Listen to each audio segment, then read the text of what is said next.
not the common. Right. We usually have dairy. My son wanted to do flesh. Yeah, because it's Rosh Chodesh. And really, he was a type independent Rosh Chodesh. He felt, we don't do that. You know what the author Yosef says? Same thing.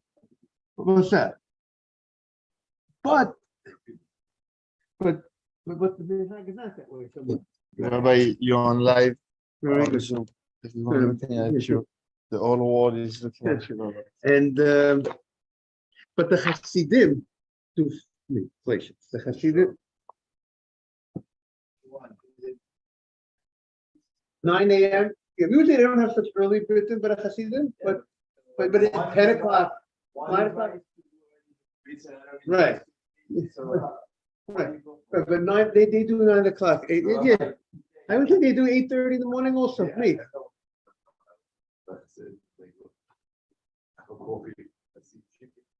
But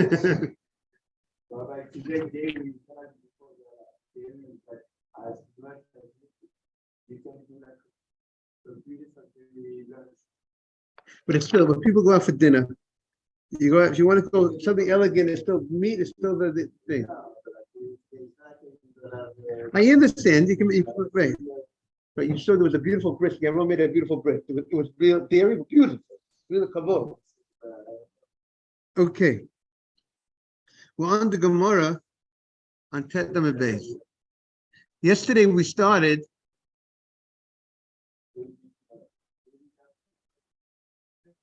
Yes, David ben Avraham. Yes, thank you very much. Okay. So the Gemara says the following. We spoke yesterday about the Sumah, the blind person. And you should know that there's a sefer called the Mesilat Yesharim. Mesilat Yesharim is one of the holy sefarim in holy, and Musa. And the Mesilat Yesharim also talks about the blind person. And it talks about the human being the blind person. That a person who, not blind in actual physical eyes seeing, but a blind in understanding and wisdom, that people are walking around in the dark.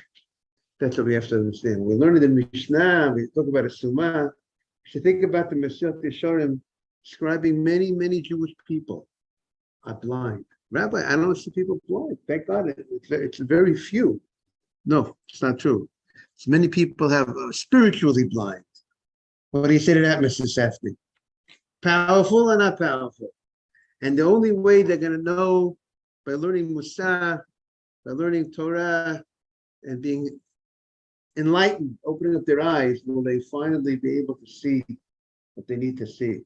The same way a person who's blind doesn't see what's in front of him, doesn't see there's a stumbling block, doesn't realize until sometimes it's too late, till he falls. You hear that, Yaron? So to a person who's not on top of his game or her game, and they don't learn properly the Musa, what happens is they're falling. Only afterwards they see they did this. Only afterwards they see they did the sin, and sometimes they don't even realize they did the sin. That's the power. They're so blinded they don't even see. Even the things that are really bad, they think they're good. That's like today, a lot of the liberal agenda ideas, they're based on this thing that they think it's a mitzvah, what they're doing. And really they're blinded. That's the same way someone was blind. You had the Gemara, you learned the Gemara, you thought it was an animal, it was a person. So too, when a person is blind, the vision is bad, they think something is something, they see something, but they thought it's something else, but really it's something else. You're not seeing straight. You know, people who are blind or very old people that have difficulty seeing, they'll look at something, but they don't realize what they see. They think it's something else many times. That is what happens when a person doesn't have Musa. How do you like that, everybody? Right. So, but you know what? You might say it's scary, but you know what? If you deep waters, to swim in deep waters is also scary. But if you know how to swim, it's not so scary. You hear that, Mr. Safdie? As long as you know how to swim, but you have to know how to swim. Okay, that's why. No, thank you. No, thank you. For you. For you. No, I'm good. I don't have it. And that's why it says. You know what it says? It says that a father needs to teach a child how to swim. One opinion in the Gemara is you have to teach your father. One of your sons split the father teach him how to swim. The Gemara can do shit. You have to teach him. You have to teach him Brit Milah. You have to do Brit Milah. Pidyon Haben. Get him married. Marry him off. And teach him an umnus, a trade. There's another opinion going to teach him how to swim.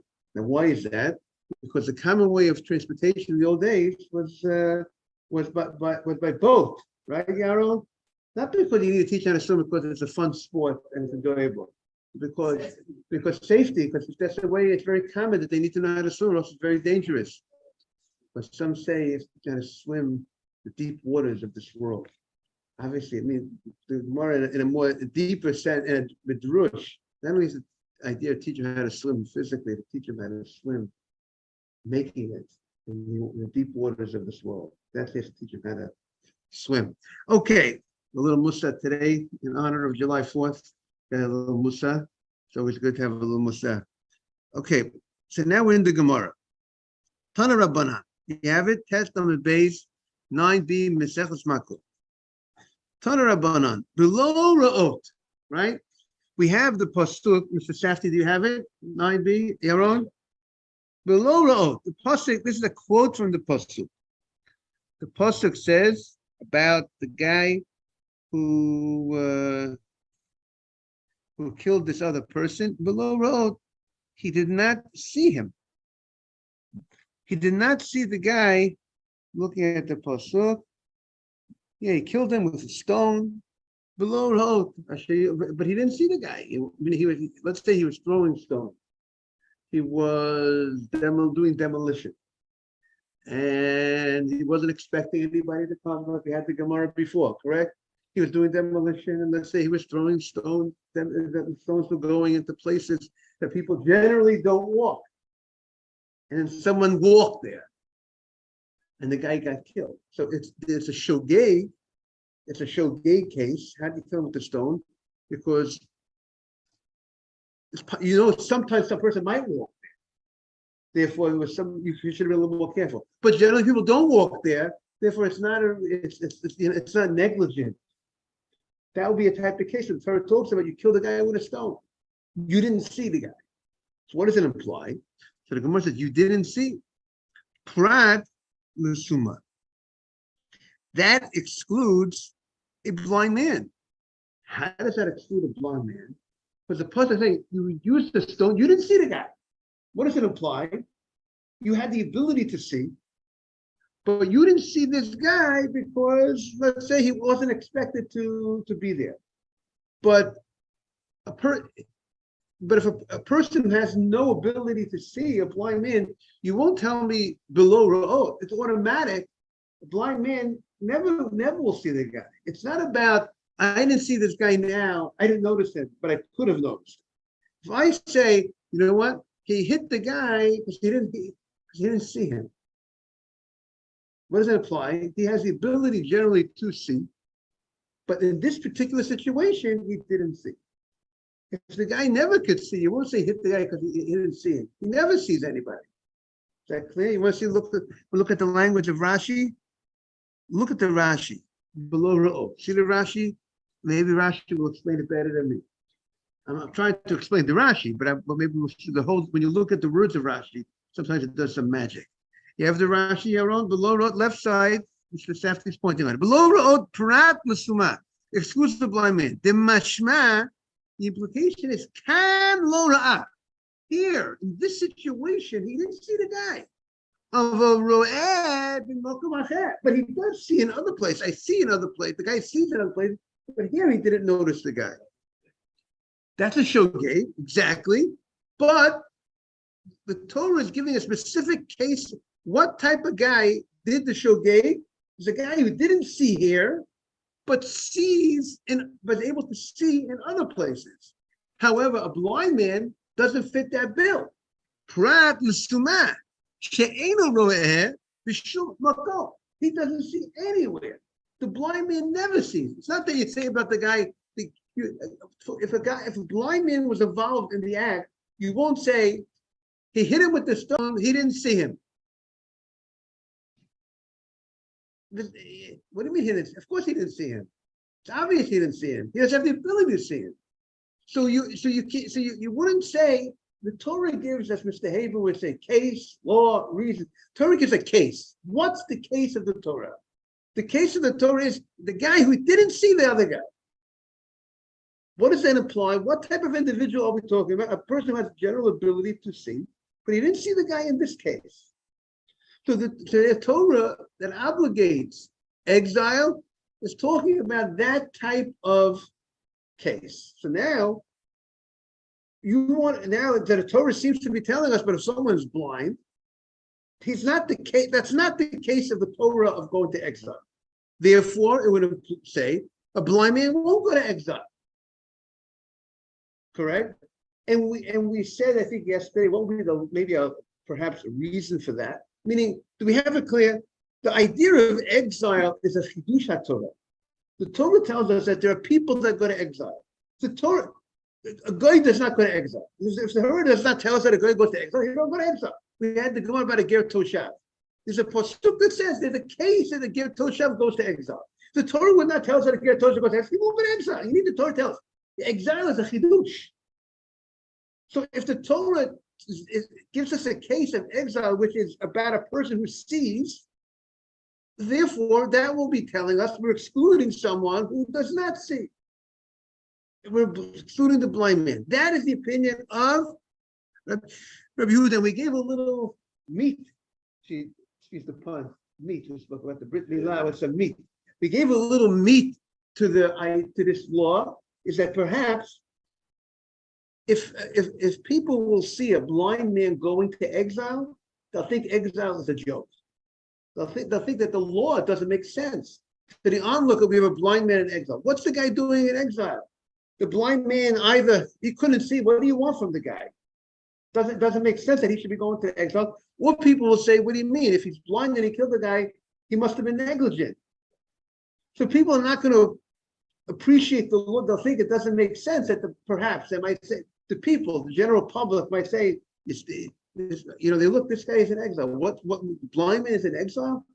What happened that the blind man is in exile? People might not it might not make sense. What? It's not going to go over too well, perhaps. I'm just saying a logic. I'm just my own thought. Perhaps, and therefore maybe that's why the Torah would not, according to that opinion, that could be a little bit of reason behind the exclusion of this blind man.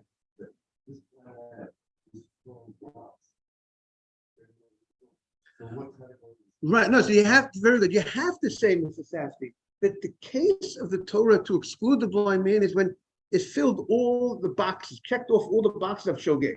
There was a case of shogeg. There was a case, let's say, a similar case. He's doing demolition, similar case demolition, at a time that people aren't expected to come. Right? He says, I have a wall I gotta knock down. But he said, I can't see, so they can't see well. And they say, you know what, do it at this time of the day that people generally don't go there. So now, so maybe that will be a case that he's not negligent. I'm just giving perhaps a scenario. He's not negligent, or the blind man is going down a ladder. He goes up a ladder, down a ladder on a regular basis. He has to go to the roof. He takes care of the roof, whatever it is. Once upon a time he was able to see, and now he can't see, but he knows the route, and he goes down the ladder. And let's say he generally goes down the ladder. He feels the steps, and he does this 1,000 times. And then one time he does it and he falls. So was he really negligent? Maybe not. So maybe we have to figure out whatever that, but it has to be the case of shogeg. Hear what I'm saying? Or I gave a different case to Sassy yesterday. The blind man went into the forest and he was chopping wood. And the axe, and what happened? The axe part of the handle went flying. So how is he different than a person that is able to see? The handle, and he checks the handle before, let's say he checked the handle beforehand, like you don't need to see it. Let's say, if you feel that it's sturdy. So that's a shogeg. Not negligence. It's okay. That could be the case. It went flying. Torah Rabbanan Suma below Ra'ot Prat L'Suma. That excludes a blind man. Divrei Rabbi Yehuda. That's the words of Rabbi Yehuda. By the way, this is how we're explaining it. It seems that the Rambam, the Meiri writes,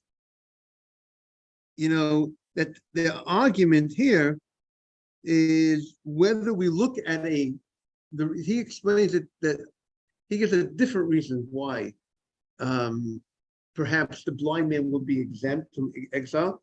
But one opinion says we look at it like an ones, that he couldn't, you can't blame the guy. There's no real negligence if he's a blind man. That's one opinion.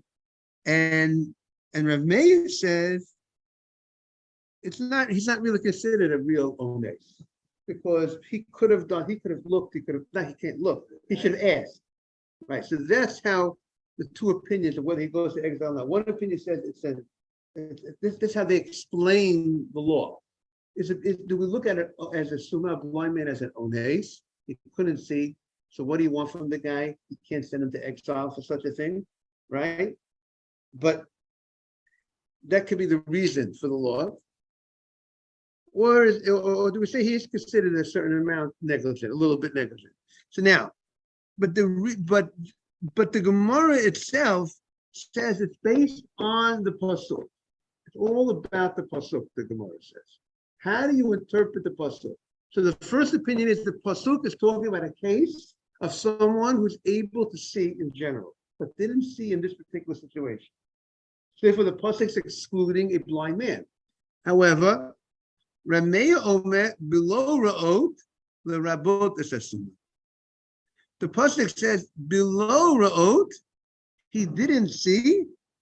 That's coming to include a blind man. How is that? Because the pasuk says the guy killed the guy without seeing. He didn't see. Now, who's the guy who doesn't see?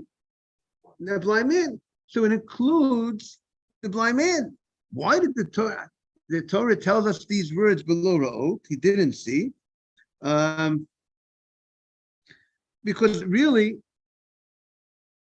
if the Torah says, the pasuk says, if you look at the continuation of the pasuk says, a guy killed a person with a stone. It says he didn't see. The yapala fell on him. The guy died, and he's not an enemy for him. He doesn't seek bad for the other guy. So isn't it obvious he didn't see the guy? If he saw the guy, then he obviously intended to hurt him. So why does the pasuk have to tell us he didn't see the guy? It would seem to be obvious. If you saw the guy and you hit him and you killed him, that's not that wouldn't be a case of exile, because the Torah says you weren't looking to hurt the guy. So it's the extra words of below Ra'ot that you didn't see is coming to include, to be marbeh, to include a blind man. Meaning to say, you might have thought that the blind man would be exempt from exile. Someone who doesn't see at all, you would have said a guy who doesn't see at all. The logic would be perhaps that we should not send him to exile. We should maybe treat him we should be a little more lighter with him, a little bit more easier going with him. If he killed someone unintentionally, we would say maybe we would have thought, maybe we would think to categorize it as ones. And now he says, no, don't look at the blind man and just say because he's blind, we're gonna consider what happens as a result of his actions as an ones, as an accident. Rather, the Torah is mechadesh. The Torah is teaching us that he's obligated for his actions. If something happened, and if something happened unintentionally, he will go to exile to go look like everybody else. So the Gemara says, my timer, the Rabbi Yehuda. Why does Rabbi Yehuda explain learn the way he learns. What Ariel? Why does he explain the way he does? Now, the obvious now, what was Rabbi Yehuda's opinion? Rabbi Yehuda said because the pasuk says below ra'ot, it says that the guy didn't see, implying that he has the ability to see. But in this particular situation, he didn't see. Therefore, it's coming to exclude a blind man. So what's the Gemara's question that the Gemara is jumping on Rabbi Yehuda? Rabbi Yehuda gave a reason. He gave his reason. Says the pasuk is below Ra'ot. We read the Rashi, and he explained what's his rationale. Good morning, Simon. Good to see you. So we're learning the Gemara. Let's take out some Gemara over here. We're learning the Gemara regarding the blind person. A blind person kills someone unintentionally.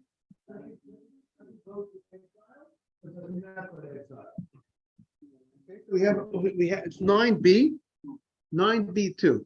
That's the question. You hear the question, everybody? Someone was blind and he was chopping wood, let's say, in the forest, let's say, and the iron of the axe went flying and killed somebody. Would the blind man go to exile? We know the Torah gives the case. Gives the case you come with your friend to the forest and chopping wood and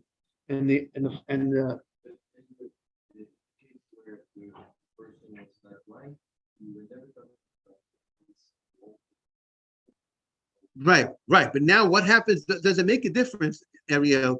If based on if he has eyesight or not? Would you say you had the question, Simon? Shimon, right? I got it right. Does it make a difference whether the guy is blind, the guy is not blind? If he's chopping wood in the forest and the axe and the iron of the axe goes flying, would we say it kills the guy? Would we say because he's blind, the law is different? That's what Ariel's getting at, right? We never spoke about that. That should make a difference, right? Okay, very good. Or a guy's going down a ladder and he falls and he kills somebody. Would we say if a guy is blind that things would be different or not? So, is there a separate, the Torah gives a parsha of galut, of going to exile, right? Because Shimon, Simon, you're familiar with that case, right? So now that's the question. Good morning, Mike, the great Mike. Good morning, Rabbi. Good morning. Mazal tov. Thank you so much. We are on Tet on the base, 9b in Makkos. We're discussing a blind man. There are a lot of people, like we said earlier, everybody missed. Let's repeat it for a second. There are a lot of blind people in this world. There are millions of blind people. I'm talking about spiritually blind. They're blind. They're walking the street. They have no vision. They don't see. They don't see what's right. They're clouded. The vision is dark. That's what's happening. The culture, the media is blinding the people. They don't see. Got it? Watch out. Talk to your wife. Talk to other people. Tell them, be careful. Make sure they don't lose any vision. How do you like that line? They shouldn't lose any vision. You hear that? The people's vision is getting. They need a lot of people we need a lot of eye doctors for the people. What do you say, Mr. Safdie? That line powerful or not? Never thought of. Yeah, you see, you come in, the class becomes a better class. The more people come, the class gets better. Ariel said it's Mike Dahan. We have to thank Mike Dahan. That's what Ariel says. See that? Mike got a nice smile on that. Yes. Yes, yeah.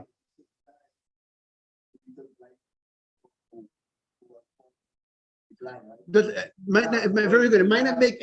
You see, this law should not make a difference whether he's born blind, not born blind. I don't know that we're going to say any difference. He can't see.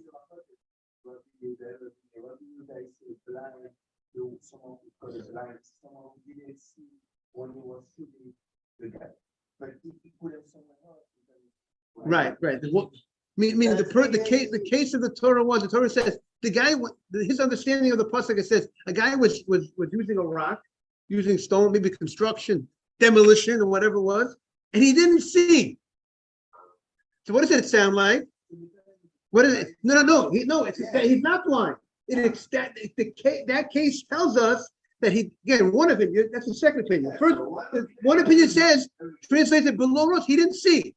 So he didn't see means, I'm saying, included in not seeing. Who was not a person he didn't see? He killed the guy without seeing. So you could say it refers to a person who doesn't see. It's actually a blind man. He didn't see. What do you say? Didn't see means he didn't see here, but he had the ability to see somewhere else. Right? Right. So the first goal. Now we are saying the Gemara here does not discuss Aaron's issue. It's a good question that Aaron bring up. Is there any difference between a person who was blind from birth, or a person who was blind that became blind later on in life? Regarding this issue of the Gemara, whether a blind man goes to exile, does it make a difference? When did he become blind? At this moment, unless someone says makes a difference, we're going to say it makes no difference how he was born. At this point of the accident that happened, this unintentional act, he was blind. We're not going to make any difference at this moment.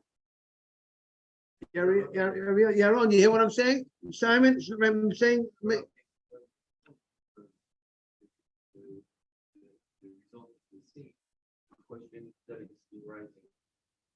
If he didn't see, can we or not for the blind person in this case? I mean, still a legitimate question. Right. So that's the question. When the Torah says the verse he didn't see, the question is, how do we translate those verses he didn't see? Does that mean to include a person who didn't see? Means maybe it's not only referring to a person who doesn't see here, but he saw somewhere else, but he doesn't see, a person who doesn't see at all. And also, I mean, it could be behind your own question also is that maybe perhaps someone who's blind from birth, that's someone who much harder to ever know what he's doing than a person who was once has vision, and then he's much more on top of games, and I think he has to be much more careful in certain things, that he knows that he once saw things. He knows what steps on a ladder look like, what it feels like. He saw it. Someone who was just living life, just never exposed to it. So maybe there are certain ways to say that the blind man who was never saw is in a different category. Maybe you'll say it's either considered an ones. He couldn't, what do you want from the guy? He never, So we don't find that.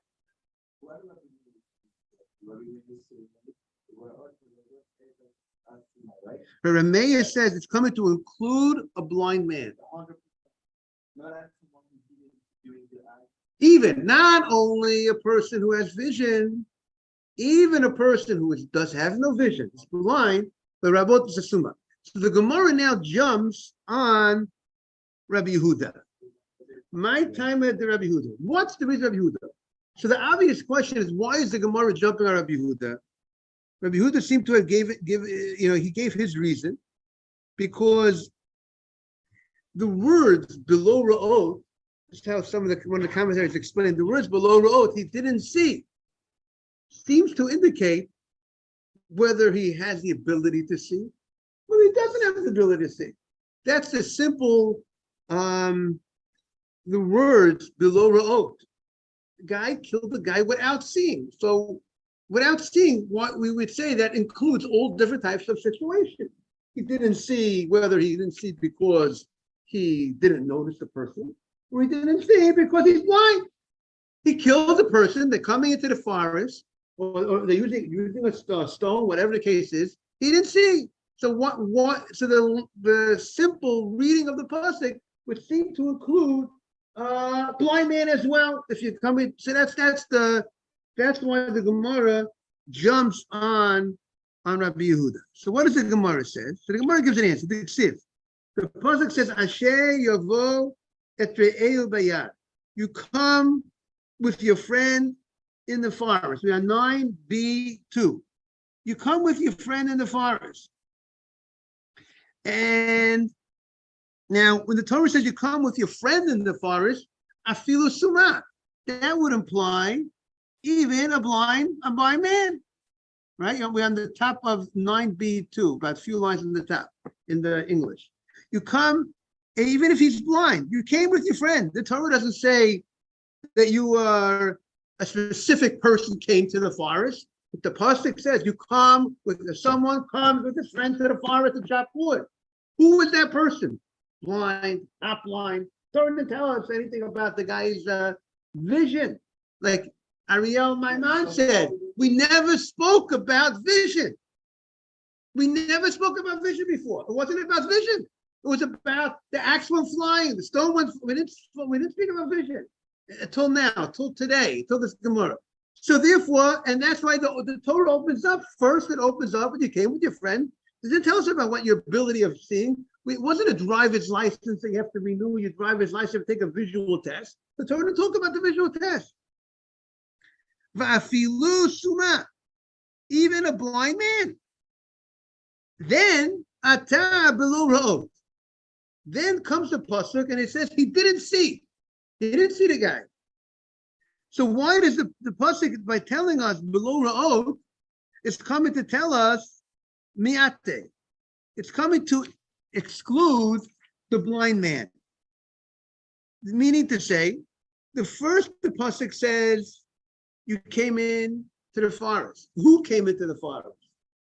The guy that came into the forest with someone, whether he has vision or he doesn't have vision.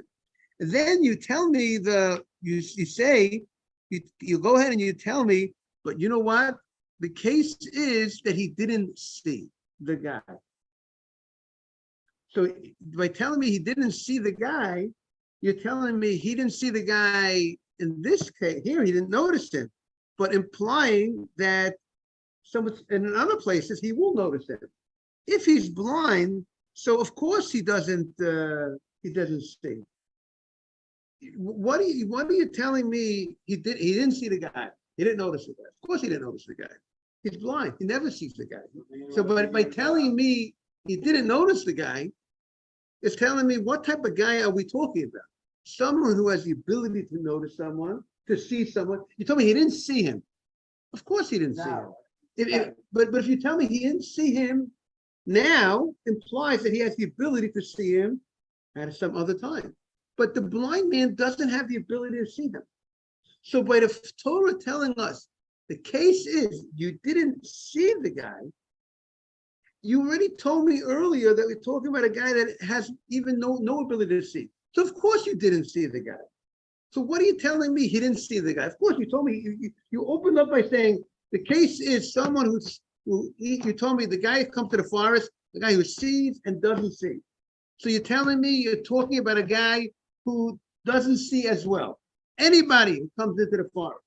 And then when the Torah goes out, now why does the Torah go out of the way to tell us, and by the way, you didn't see the guy. You already told me that the guy you were talking about is someone has the ability, that might not have the ability to see at all. So by telling us these extra words, which doesn't seem to be necessary to tell us you didn't see the guy, because it's obvious if you are a blind man, you didn't see the guy. It's come to teach us that you didn't see that. In this case, you didn't see the guy, but in other cases, you have the ability to see. But if someone's a person who never has the ability to see anybody, that is not the case. The Torah says you go to exile. Exile is very specific for a person who has vision. A person who has no vision, the Torah is excluding that man from exile. That is the opinion of Rabbi Yehuda. Comes Rameya. What does Rameya say? Rameya says, below Ra'ot. The pasuk says, below Ra'ot, that he does not see. That pasuk, by saying he doesn't see, would come Lama'et, would come to exclude the blind man. Meaning, he doesn't see here, but he sees somewhere else. So that comes to exclude the blind man, because the blind man doesn't see anywhere. But then the pasuk says, "B'blidas," the guy killed him without knowledge. So, what does that pasuk come to tell us? That comes on my 8. That comes to exclude the blind man. How is that? Meaning, if you tell me someone who didn't know, your guy killed someone without knowing, that means you're a person who is able to see, but you didn't know the guy was there. If I tell you didn't know the guy was there. I didn't know. Who doesn't know the guy is there? The guy who has vision doesn't know the guy is there. A guy who has no vision, of course, doesn't know that the guy is there. So again, the Torah's case by telling us he murdered someone unintentionally The Torah says, the Torah now says a second time, we're talking about a guy who doesn't know that the guy is there, but generally does know, but he did it. Now, so who's that guy who doesn't know? A guy who has vision. A guy who doesn't have vision never knows that the guy is there. If I tell you, you know what? He killed the guy unintentionally, he didn't know that the guy was there. That means you're talking about a guy who has the ability to know. A blind man doesn't have the ability to know.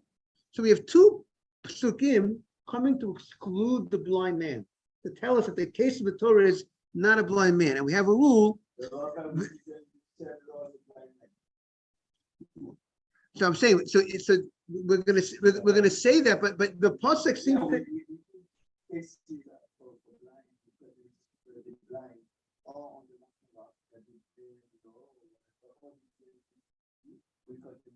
Right. So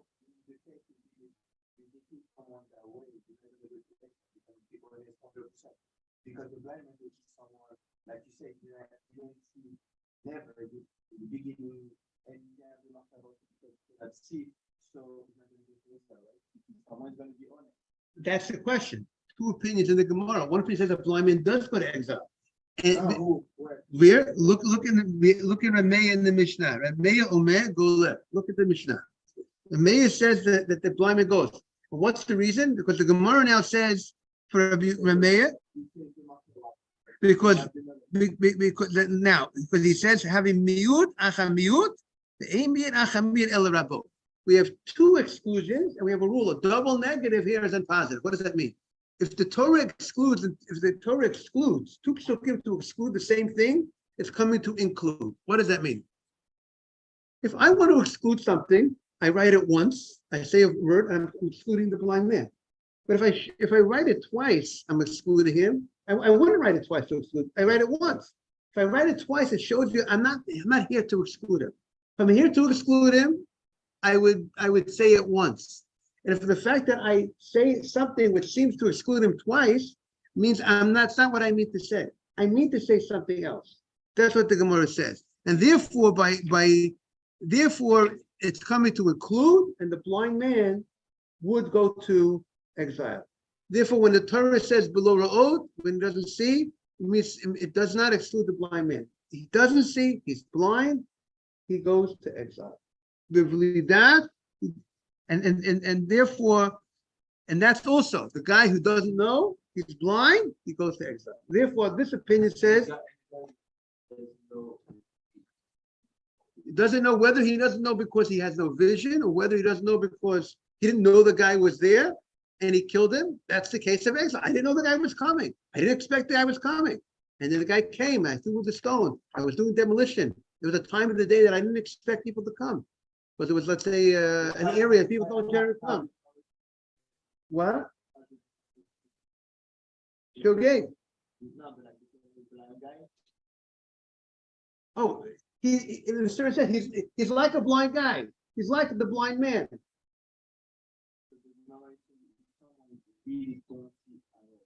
According to a mayor, someone doesn't see it all. Right, if it was unintentional, correct. Have a great day, everybody. We'll be on Monday, 6:45 with Rick. That's the time that Rick's. I know Mr. Staff is available there.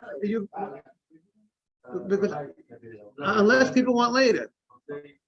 July 4th, 7:30, 8:30 minyan. So whatever you want, you tell me what you want. What? Mike, what time you want on Monday? You guys tell me. I'll try to make it. Allez, bisous. Yeah, bye.